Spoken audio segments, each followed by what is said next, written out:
In the spring of 1972, a report landed on the desk of a high-ranking general in the Soviet Air Defense Forces, the Voiska PVO. His office in Moscow was a fortress of concrete and conviction, a place where the strategic maps of the world were not just decorations but battle plans. The general was a man who believed in statistics, in missile engagement envelopes, and in the inviolable laws of aerial combat that his nation had spent 2 decades perfecting. The report in his hands, however, spat in the face of all three. It was not a formal dispatch. It was a frantic, almost hysterical series of cablegrams translated from his technical advisors stationed in the Democratic Republic of Vietnam. The subject was a bridge, but not just any bridge. It was the Than Hoa Bridge, known to the Vietnamese as Co Ham Rong, the Dragon's Jaw. To the Soviets, the Dragon's Jaw was more than a bridge. It was a monument to socialist engineering and a fortress of Soviet air defense doctrine. It was a critical artery, a 540-foot-long steel truss behemoth that carried the only major railway line south from the port of Haiphong. Cutting it would strangle the flow of tanks, ammunition, and surface-to-air, missiles to the front lines. The Americans knew this. They had been trying to kill the Dragon's Jaw for 7 years, since 1965, and for 7 years they had failed. The bridge was a phantom of the American psyche, a symbol of their impotence. The general had read the reports from Operation Rolling Thunder with pride. The Americans had come in their F-105 Thunderchiefs and F-4 Phantoms day after day, year after year. They had thrown everything at it. Unguided, dumb bombs. AGM-12 Bullpup-Missiles. Valikely bombs. They sent their best pilots, the aces of the Navy and the Air Force. The Americans had flown 873 sorties against this single target. They had lost 11 aircraft, their crews killed or captured. And the bridge stood. It was not just the bridge's own sturdy, redundant construction, designed to withstand the region's infamous typhoons. It was the defense. The general knew the manifest by heart. The Vietnamese, with Soviet guidance, had turned the 5-square-mile area around the bridge into the most densely defended piece of real estate on planet Earth. On any given day, an American pilot approaching the Dragon's Jaw had to fly through a sky literally black with flak from over 5 regiments of anti-aircraft artillery. We are not talking about a few machine guns. We are talking about hundreds of 37mm, 57mm, and 100mm cannons, all radar-directed, all firing in coordinated barrages. If the pilot dove low to avoid the radar, this wall of steel would shred his aircraft. If he flew high, he entered the lethal embrace of the S-75 Divina, the missile the West called the SA-2 guideline. This was the general's specialty. At least 4, sometimes 6, complete SAM battalions, each with 6 missile launchers, were permanently stationed to protect the bridge. Their fan-song engagement radars painted the sky, waiting. And guarding them all, from nearby airfields, were the supersonic silver darts of the MiG-21, the finest interceptor the Soviet Union had ever produced, flown by increasingly skilled Vietnamese pilots. The Americans had hit the bridge, certainly. They had pockmarked it. They had cratered the approaches. They had forced the Vietnamese to close it for repairs, sometimes for days, sometimes for weeks. But they had never, ever landed the killing blow. They had never severed the span. They had never broken the jaw. The cost of trying was so high, the result so minimal, that by 1968 the Americans had simply given up. They had stopped bombing the North. The Dragon's Jaw had won. This new report, dated May 13th, 1972, claimed the battle was over.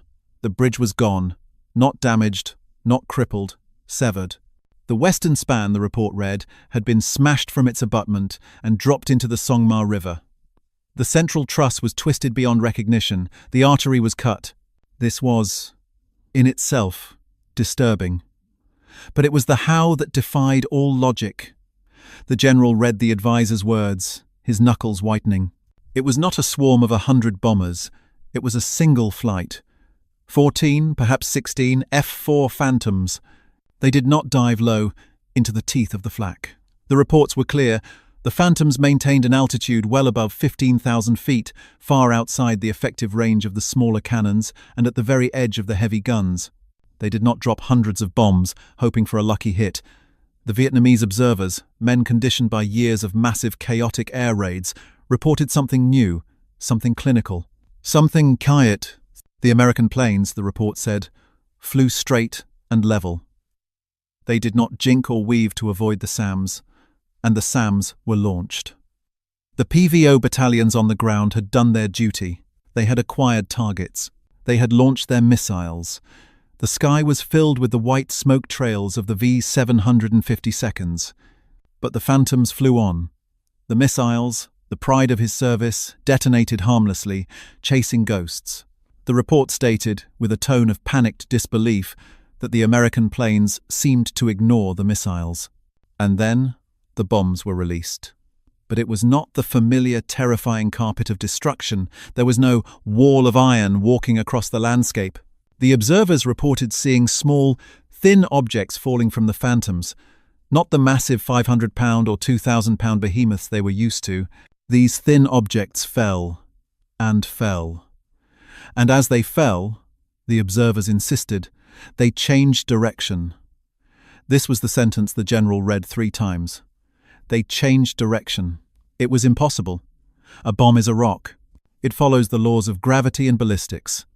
It cannot be aimed after it is dropped. It cannot think. But these objects did. The Vietnamese on the ground watched, mesmerized, as these small bombs, dropped from 3 miles high, guided themselves directly into the superstructure of the bridge. Not near it, not around it, on it. The report described a series of sharp, bright flashes against the steel truss.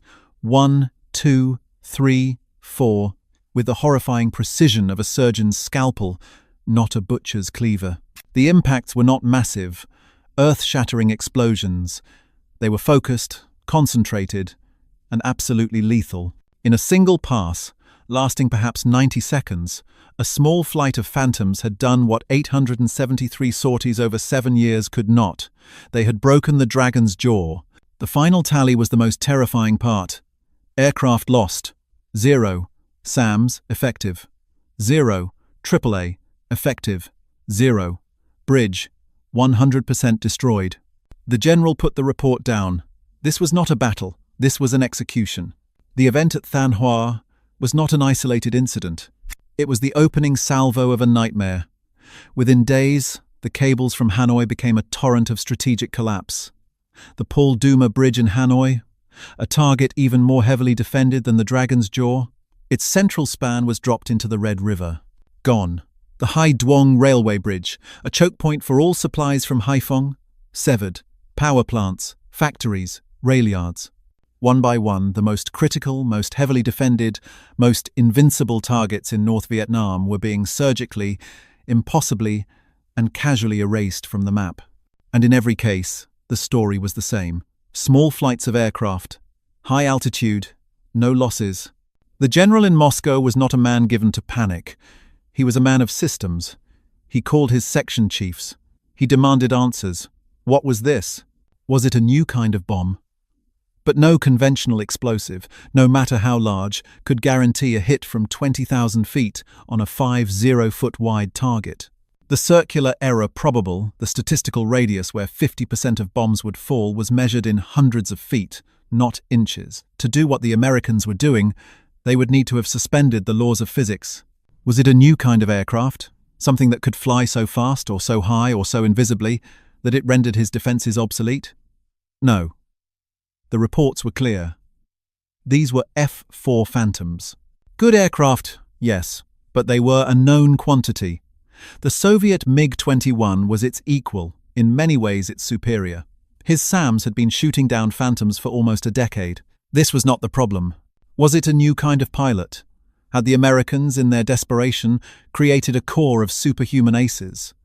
Men who could calculate ballistic arcs in their head with the precision of a computer. It was fantasy. It belonged in comic books, not military analysis. No. This was something else. This was a phantom weapon, a ghost in the machine, a technology so far outside their understanding that it appeared to be magic. And this magic was systematically blinding, deafening, and dismembering the entire Soviet-built air defense network. This is the story of that phantom and the terrifying mystery that confronted Soviet generals. They were facing an enemy who could suddenly, it seemed, drop a needle into a haystack from 3 miles away. If you want to understand the secret technologies that defined the Cold War and the geopolitical shockwaves they created, subscribe to Cold War Impact. We're here to uncover the classified truths that shaped the modern world. The stakes for the general in Moscow could not have been higher. This was not just about saving an ally in Southeast Asia, this was about the homeland. The entire Soviet defense strategy was built on the concept of denial. The wall of SAMs and interceptors that protected Hanoi was a carbon copy, a smaller-scale version, of the exact same system that protected Moscow, Leningrad, and the nuclear missile silos of the strategic rocket forces. If that system, the most expensive and complex military machine in Soviet history, could be rendered useless by a handful of F-4 Phantoms carrying a magic bomb, then the Cold War was already over. The entire Soviet Union was naked. The Americans could, at any time they chose, fly over the borders, ignore the missiles, and place a single, precise bomb on the Kremlin itself. The mystery of the impossible bomb had to be solved. And it had to be solved now. The survival of the state depended on it. The Kremlin does not tolerate mysteries. It does not accept impossible as an answer. The general of the Voiska PVO knew this. His entire career had been built on providing concrete solutions to physical threats. And now he was facing a ghost. Failure to explain the Phantom at Than Ho would not just be a strategic loss. It would be a personal and professional annihilation. The order from Moscow was immediate and absolute. Find out what this is. The full weight of the Soviet military-industrial complex and its intelligence apparatus began to move, but it was a clumsy, ponderous beast trying to swat a fly. The GRU main intelligence directorate, the military's own spies, activated every asset in Southeast Asia. KGB Residentura in Hanoi were ordered to divert from their usual political espionage and focus on one thing: a new American weapon. But the most desperate, most frantic hunt was happening on the ground. Teams of Soviet technical advisors, men who had been sent to Vietnam to train, to advise, to oversee the S-75 missile battalions, were now ordered to become forensic archaeologists. They arrived at the smoking ruin of the Dragon's Jaw, a place of humiliating defeat. They waded through the mud of the Songma riverbank, sifting through the twisted rebar and shattered concrete. They were looking for fragments, not just any fragments. They were looking for shrapnel from the bombs themselves. They needed a piece, a circuit board, a data-mineable serial number, a scrap of metal with an unfamiliar alloy. What they found was nothing, or rather, nothing that made sense. The bombs that had done this were not the massive 3,000-pound bunker busters they expected would be necessary to kill such a target. The fragments they did find suggested a standard 2,000-pound casing, the Mark 84. This was a known quantity. They had seen these bombs for years.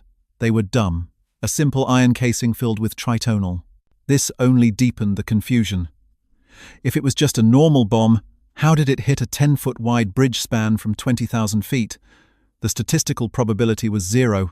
It was like a man in Moscow throwing a rock and hitting a specific window in Leningrad. It was not possible. The Vietnamese gun crews were interrogated. The Soviet advisors, their faces grim, sat with the men who had survived the attack. The reports were all the same. "Did you see the planes?" "Yes, Comrade Colonel. F4 seconds. Very high." "Did you lock them with the Fansong radar?" "Yes, we had a good lock. A strong signal. We launched. The missile tracked perfectly." "Then what happened?" It just exploded. Behind the target. It missed. By a long way." This story was repeated up and down the line. Good locks, good launches, and then misses. The Americans, it seemed, were suddenly immune. Back in Moscow, the general's analysis rooms were papered with these conflicting, hysterical reports. The committee of engineers and tacticians began to formulate theories. They had to find a rational explanation. The first and most dominant theory was electronic warfare. It had to be. This was the only explanation that fit their worldview. The Americans, they concluded, must have deployed a revolutionary new jamming pod, something far beyond the QRC-160 jammers they were used to. "They are not immune," one colonel of signals insisted, slamming his hand on the table. "They are blinding us. They are projecting a ghost image of the Phantom, and our Fansong radars are locking onto that, while the real plane flies a different course. The missile tracks the fake signal. The real plane drops its bombs and flies away." This was a comfortable, logical, and deeply terrifying conclusion. It meant their multi-billion ruble investment in radar-guided missiles was vulnerable. The solution? "We must get one of these pods," the general declared. "Shoot down a plane and recover the jamming system. Tear it apart. Understand it. Copy it." The order went out. Capture an American F-4, intact if possible. MiG-21 pilots were sent on suicide missions, ordered to fly directly into the American formations, ignoring the escorting fighters, to try and bring down one of the bombers. They were shot to pieces by the F-4's own escorts. A second theory, more fringe, was that this was not a bomb at all. It was a new type of standoff missile, a small, rocket-powered weapon, perhaps with a television camera in its nose, like the American Walleye. But the Walleye was a slow, unpowered glide bomb, and it had already been tried at Than Ho. It had failed. A rocket-powered version? Perhaps. But no one had seen a rocket motor. No one had reported the telltale smoke trail. And the Vietnamese air defense radars, designed to pick up planes, saw no secondary targets. This theory was dismissed. The third theory was the impossible one. It came from a few junior engineers in the ballistics department, men who were perhaps too young to know what was impossible. They read the field reports from the Vietnamese observers, the ones the senior officers dismissed as battlefield panic. The reports that said, the bombs steered. What if, they posited, the bombs were steering? They were almost laughed out of the room. A smart bomb? A korektirujamaya aviationaya bomba? Yes, the Soviet Union had its own KAB programs, but they were massive, clumsy, experimental systems. They were years, perhaps decades, away from battlefield use. The technical requirements were staggering. First, you needed a seeker. The bomb would need an eye to see the target. What kind of eye? A television camera? In 1972, TV cameras were giant, fragile, tube-based things, useless on a bomb. A radar? A miniature radar in the nose of every single bomb? The cost would be astronomical. The electronics would never survive the G-forces. Second, you needed a brain, a computer. In an era when a computer filled an entire room, the idea of a processing unit small enough to fit inside a 2,000-pound bomb was ludicrous. It was science fiction. Third, you needed muscles, actuators, control fins. You needed a way for the brain to steer the bomb. This added complexity, weight, and more points of failure. And finally, you needed a link. How does the bomb know what to see? The pilot would have to show it the target. This meant a data link, a pod, more complex electronics on the plane itself. The senior general reviewed this theory. He looked at the list of technical requirements. "Absurd," he wrote in the margin. "The Americans are not wizards. Focus on the jamming." And so, the vast Soviet machine pointed itself in the wrong direction. It began a desperate, frantic hunt for a phantom jamming pod that did not exist. They retooled their radar systems, changed their frequencies, developed new frequency-hopping techniques. They ordered their pilots to hunt for the jamming aircraft. And all the while, the magic bombs kept falling. Operation Linebacker, as the Americans called it, was a catalogue of destruction. The list of targets hit grew longer every day. Power plants, rail yards, factories, airfields. The entire industrial capacity of North Vietnam, built with decades of Soviet investment, was being dismantled, piece by piece, with surgical precision. The impossible bomb became a bogeyman. It haunted the briefing rooms of the PVO. It demoralized the Vietnamese crews, who felt they were firing useless fireworks. It terrified the Soviet advisors, who had to report day after day that their finest equipment was utterly, humiliatingly useless. The paranoia in Moscow reached a fever pitch. The general was in disgrace. His system had failed. His theories were wrong. But he still had no answer. He was trapped, hunting for a ghost, while his enemy was waging war with a weapon he could not even comprehend. The Soviets were looking for a complex, billion-dollar electronic warfare system. They were looking for a new kind of aircraft. They were looking for a new rocket. They were looking in the wrong place. The truth was not in the sky. It was not in the ether. The truth was something far more elemental. It was a beam of light. While the general of the Vojska PVO was drowning in paranoid reports and his engineers were chasing the phantom of a billion-ruble jamming system, the answer was being quietly assembled in a Texas Instruments factory in Dallas, Texas. The truth was, the Soviets were not wrong to believe a smart bomb was impossible. By their definition, it was. Their doctrine was built on massive, complex, state-managed projects. To them, a smart weapon would require a revolutionary new aircraft, a quantum leap in digital computing, and a whole new class of missile. They were searching for a sledgehammer. They never imagined the Americans would invent a scalpel. And they never imagined that this scalpel would not be a new weapon at all, but a kit. A cheap set of attachments, no more complex than a high-end stereo system that could be bolted onto a standard, dumb, 2,000-pound Mark 84 bomb. The origin of this weapon was not arrogance, but desperation. The Americans, just like the Soviets, had been deeply traumatized by the Dragon's Jaw Bridge. From 1965 to 1968, American pilots had been fed into the meat grinder of its defenses. They called it going downtown, a euphemism for flying into the most hellish skies on Earth. They saw their friends, in their phone 105 seconds, blown from the sky by the very same SAMs and flak the Soviets were so proud of. The failure was total. The United States Air Force and Navy, the most powerful aerial armada in human history, had been defeated by a single bridge. This failure was the crucible. It forced a painful realization. Dropping hundreds of bombs to hit one target was not just inefficient, it was suicidal. Brute force was not working. They needed to be smarter. The call went out from the Pentagon. It was not a request for a new bomber, it was a plea for a new idea. Find a way to put the bomb on the target. Period. The challenge was taken up by a young engineer at Texas Instruments named Weldon E. Hoss Hilton. He and his team were not thinking about digital computers or artificial intelligence. They were thinking about a fundamental principle. What if, instead of making the bomb smart, they just made it follow something? The concept was born in the mid-1960s. It was called Paveway. The PAVE was a catch-all project name, but the technology was what mattered. The Americans were experimenting with a new technology, the laser. At the time, lasers were things of science fiction, but they had one unique property. A laser beam is a perfectly straight, coherent, and concentrated line of light. The Paveway team devised a system of beautiful, ruthless simplicity. It consisted of two parts. The first part was the designator. This was the finger that pointed at the target. The Americans built a special pod for their F-4 Phantoms, the Pave Knife pod. It was a cylindrical tube hung under the wing, containing a small television camera and a low-power, invisible infrared laser. In the back seat of the F-4 sat the weapons systems officer, the Wizzo. While the pilot flew the plane, the Wizzo's job was to be the bomber. He would look through a small optical sight, a screen no bigger than a postcard, which showed him the feed from the pod's camera.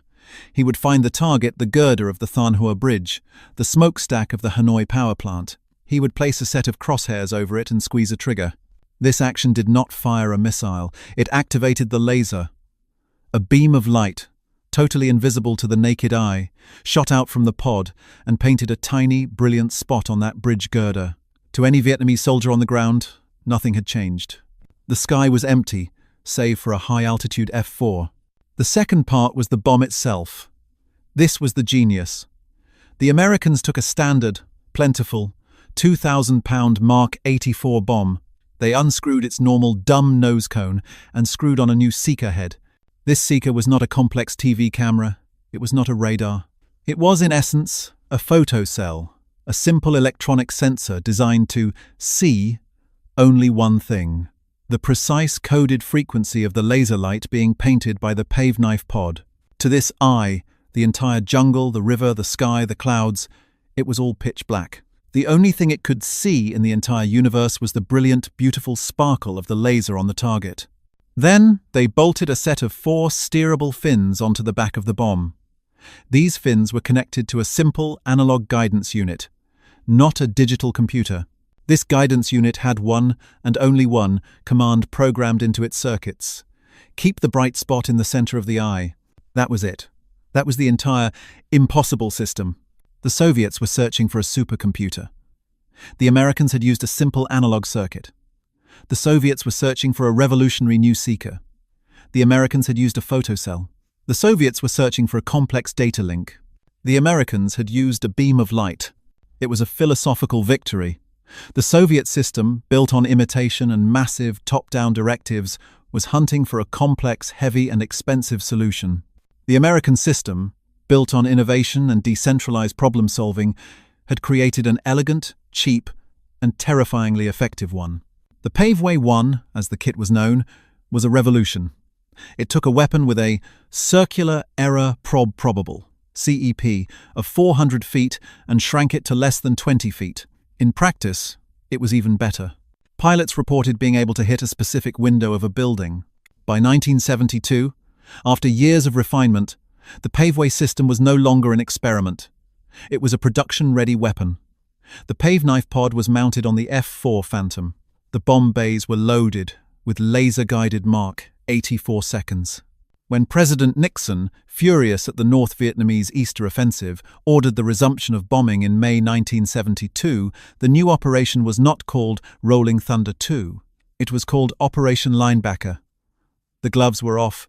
The pilots of the 8th Tactical Fighter Wing, the Wolfpack, were given their target list. On it were all the invincible targets, the ones that had haunted their predecessors. The Paul Doumer Bridge, the Hanoi Power Plant, and at the top of the list, the Dragon's Jaw. This time, there would be no dive bombing, no suicidal runs into the flak. The order was simple. Fly high, fly level. Let the Wizzos do the work. The ghost that had haunted the American military was about to be unleashed on the men who had created it.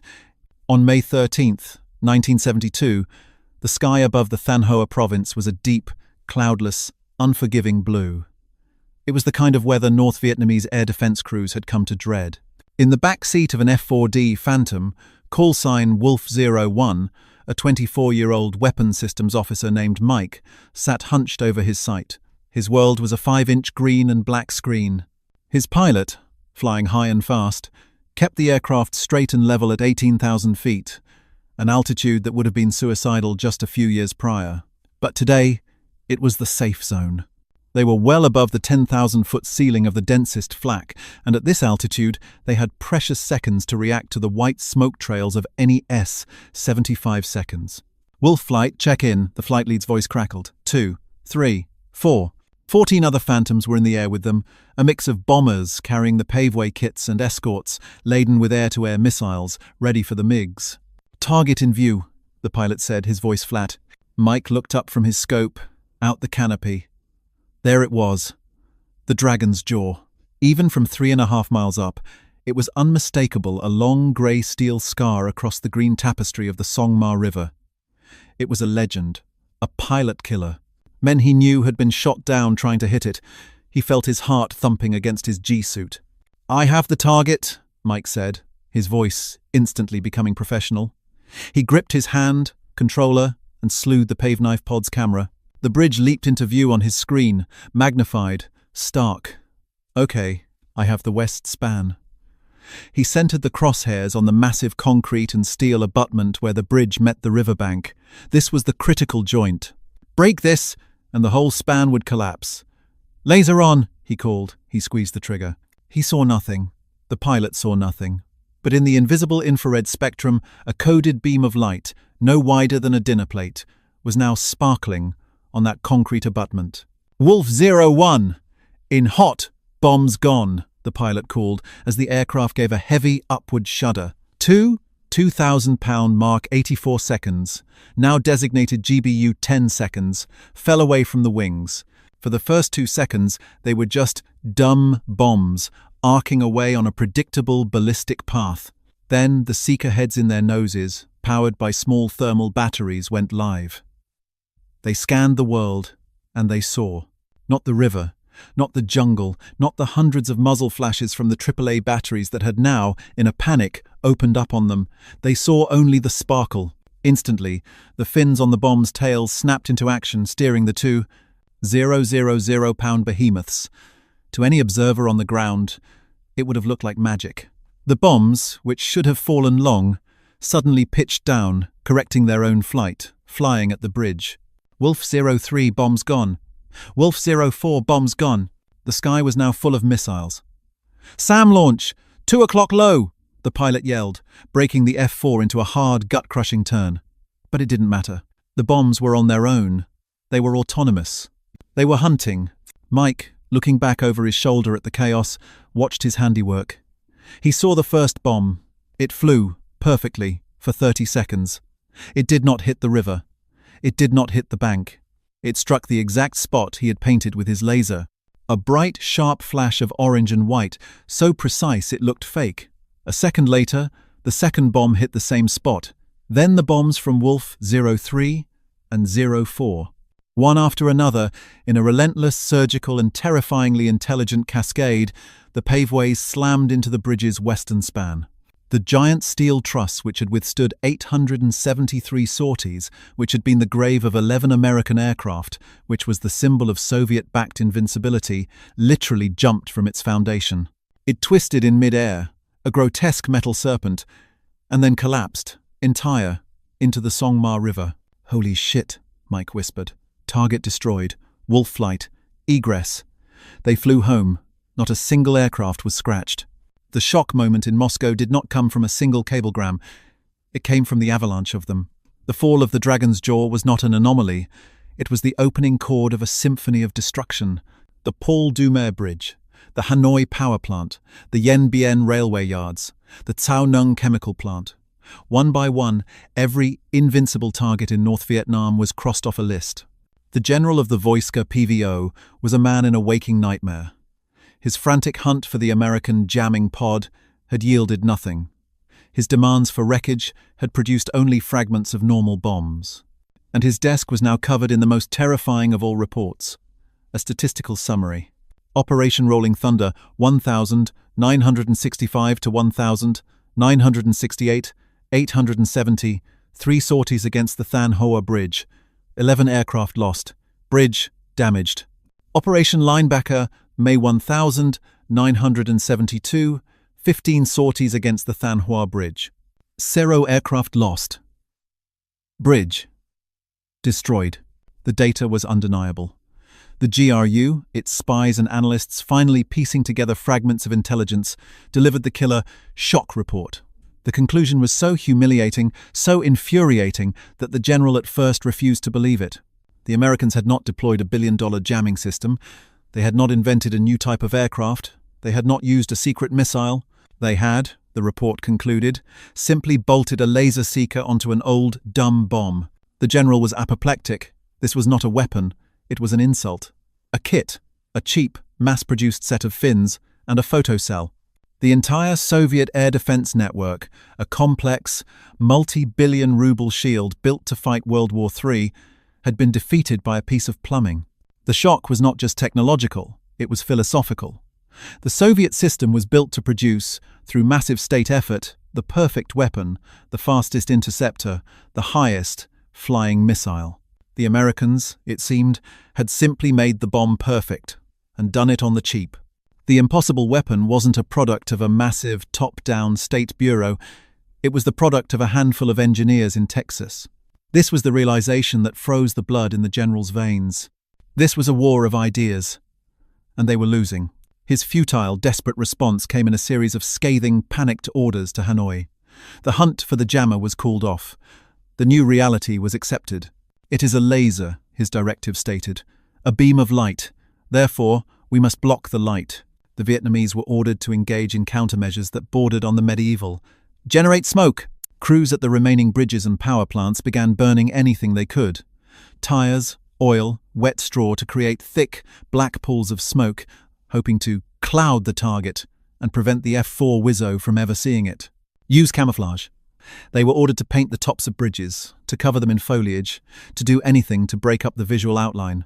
Wait for the rain! The Soviet advisor's most effective piece of advice was to pray for the monsoon. The infrared laser could not penetrate thick cloud or heavy rain. The only reliable defense against the Americans' new weapon was in fact the weather. And what of the Vojska PVO? What was the military response? It was to double down. Fire everything. Since they could not stop the bomb, they had to stop the plane that designated it. The S-75 launch rate went from hysterical to apocalyptic. In some engagements, over 70 missiles were fired for a single American aircraft. But the F-4 seconds flew high. Their electronic warfare pods, the ones the Soviets did know about, now refined and capable, giving them just enough warning to jink and break the SAM's lock. The MiG-21 seconds were sent up in a fury, but they too were facing a new reality. The American Top Gun and Red Flag programs had revolutionized aerial combat. The Navy pilots, in their loose-deuce formations, were no longer the easy prey of 1,967. They were slaughtering the MiGs. This was the true, futile response. The Soviets had no answer. While their best minds at the Mikoyan Gurevich Bureau were working on the MiG-25, a massive 3-ton stainless steel interceptor designed specifically to catch the other American bogeyman, the SR-71 Blackbird, they were being strategically disemboweled by a weapon that cost a fraction as much. They had built a Titan's shield to stop a Titan's sword, and the Americans had just stabbed them in the eye with a needle. The game had changed, and the general in Moscow knew with cold certainty that he had already lost. The final accounting of Operation Linebacker was not a military report. It was a death notice for an entire doctrine of warfare. The mystery that had begun in May 1972, with a frantic cable from Thanhua, was now solved, and the solution was, for the Soviet Union, a strategic catastrophe. Here is the killer statistic that the general of the Voiska PVO had to present to his superiors, a set of numbers that defined the new, terrifying imbalance of the Cold War. During Operation Rolling Thunder, from 1965 to 1968, American air power had flown over 300,000 sorties over North Vietnam. They had dropped 864,000 tons of bombs. They had lost 922 aircraft. In return, they had inflicted an estimated $1.8 billion in damage. The cost, in blood, treasure, and political will, was unsustainable. They had, in effect, lost that campaign. The Dragon's Jaw, a symbol of this failure, had cost them 873 sorties and 11 aircraft for almost no result. During Operation Linebacker, in 1972, the new paveway-equipped squadrons flew 20,000 sorties. They dropped 155,000 tons of bombs, less than one-fifth of the previous campaign. But those 155,000 tons were not dumped across the jungle. They were placed. They were guided by laser, one by one, onto the 400 most critical targets in North Vietnam. The list included every major bridge, every power plant, every rail yard, every petroleum storage facility, and every major air defense command center. The result? In Rolling Thunder, it took on average over 300 dumb bombs to successfully destroy one hard target. In Linebacker, it took 2 smart bombs. The North Vietnamese, who had withstood 3 years of Rolling Thunder and remained defiant, were brought to their knees by Linebacker in less than 6 months. Their entire industrial and logistical network was not just damaged, it was erased. The flow of supplies to the south, which had been a river, was reduced to a trickle. This, and this alone, is what forced Hanoi back to the negotiating table in Paris. The mystery weapon had not just won a battle, it had decided the course of the war. The macro theme, the one that haunted the corridors of the Kremlin long after the last MiG-21 had landed, was the horrifying gap between imitation and innovation. The Soviet general had been playing chess, moving his preordained pieces, his SAMs, his MiGs, his radars, in a massive calculated defense. The Americans, he discovered, were playing a different game entirely. The Soviet system was reactive. It was a monolith built on copying and perfecting. When the Americans unveiled the B-52, the Soviets built the Tu-95. When the Americans built the U-2, the Soviets ordered the S-75 missile to shoot it down. When the Americans built the SR-71, the Soviets poured a quarter of their defense budget into the MiG-25, a magnificent, pointless steel monster built to catch a plane that was never going to be caught. This was their fatal flaw. They were imitators. They waited for the enemy to show his hand, then scrambled, with massive state effort, to build a counter. The paveway was different. It was not a counter to anything. It was an answer to a problem. The Americans had a problem. We cannot hit a bridge that is defended. The Soviet response to that problem would have been, build a bigger bomb, build a faster plane, send more pilots. The American response, born from a culture of decentralized innovation at a company like Texas Instruments, was, what if we just hit the bridge? What if we made the bomb itself smart? This was the impossible leap in logic the Soviet command economy could not make. It was a system that rewarded mass, not precision. It was built to produce 10,000 tanks, not one perfect weapon. The paveway, a cheap kit bolted onto a dumb bomb, was a terrifying indictment of their entire philosophy. It proved that a small team of innovators could, in a few short years, render a multi-billion ruble continent-spanning defense system obsolete. Their only answer was to burn tires and pray for rain. The epilogue of this story was written 9 years later, in 1981, in the skies over Iraq. 2 Israeli F-16 seconds, flying on a daring long-range mission, approached the Osirak nuclear reactor. This reactor was the crown jewel of Saddam Hussein's nuclear ambitions, and it was protected. Protected by what? By the best air defense system the Soviet Union could sell, a complete, integrated network of S-75 seconds, Roland missiles, and heavy AAA, all run by Soviet-trained Iraqi crews. It was the Dragon's Jaw, reborn in the desert. The Israeli pilots did not dive low. They did not try to overwhelm the defenses. They flew in high, just as the F-4 seconds had done. One by one, they designated the reactor dome with their own paveway laser pods. They dropped their 2,000-pound bombs. The bombs, guided by that same simple, brilliant logic, flew perfectly, crashing through the concrete dome and obliterating the reactor core. The planes flew home without a scratch. The mystery of 1972 was now the doctrine of 1981. And a decade after that, the entire world watched on live television as the ultimate legacy of the paveway was unleashed.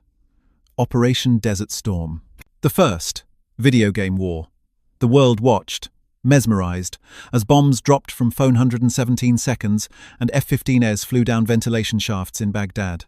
They saw, with grainy green and black clarity, a single bomb fly through the exact window of a command bunker. This was no longer a mystery. It was the new definition of air power. It was a power the Soviets, in their final, gasping years, could only watch in terror, knowing they had no answer for it. The Dragon's Jaw was a fortress of steel and concrete, a symbol of the old way of war. It represented the Soviet belief that if you built a wall thick enough, it was invincible. The paveway was a weapon of pure intellect. It was an idea. And it proved, in the long, twilight struggle of the Cold War, that no wall is thick enough to stop a single, perfectly aimed idea. The true phantom that had haunted the Soviet general was not a new plane or a new missile. It was the future. And it had arrived, in 1972, riding an invisible beam of light.